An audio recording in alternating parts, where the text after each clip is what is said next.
Hi everyone, welcome to the Basic Editor Training Review. Today we're going to quickly run through workflows and what that means to actually be going through the workflow process. So let's hop onto Cascade to view a demonstration. For this demonstration, I just made an edit on this page, but the workflow process does not begin until you click on the Submit button, which is right here. And that's what prompts the workflow process. So we're going to click on Submit. Once you click on that, you'll see the Workflow Approve and Publish button.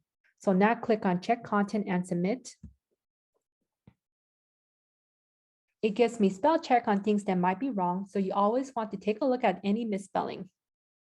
Now click on the Accessibility tab. This will show me any accessibility violation. It is extremely important that you don't move forward without making sure that there are no violations in order to be ADA compliant. Now that everything looks good, click on the blue check mark. Moving down the page just a little bit, this section allows you to leave any comments for the administrator. If this is a time-sensitive workflow, you can add a due date right here. If there's nothing else you would like the administrator to review, click on the Start Workflow button.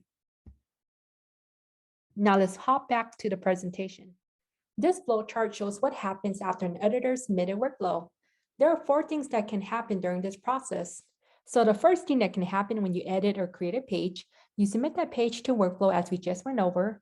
The administrator will see that the page looks fine. There's no issues, no accessibility concerns. We would just click approve and publish, and then that page is live instantly. So that's the end of that workflow. The second thing that could happen is we see a typo or we see some sort of small mistakes. We go into administrator edit, we edit that page, and then we push that through so the page is instantly published. The next thing that could happen is when we publish to staging. The staging environment is anything that has a URL of AUTH instead of www. So it's auth.csupublic.edu.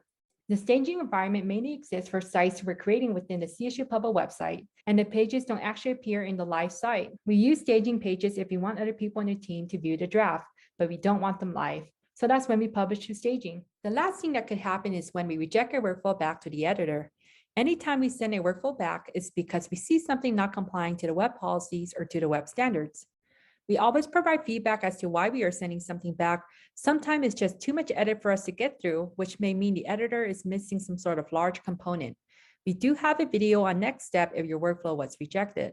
So that breaks down the entire process of workflows. Before the end of this video, I want to mention a few things as an editor you should know.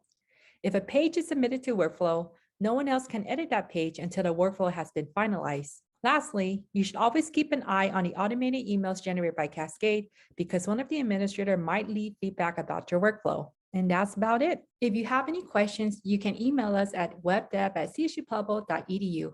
Thank you and have a wonderful day.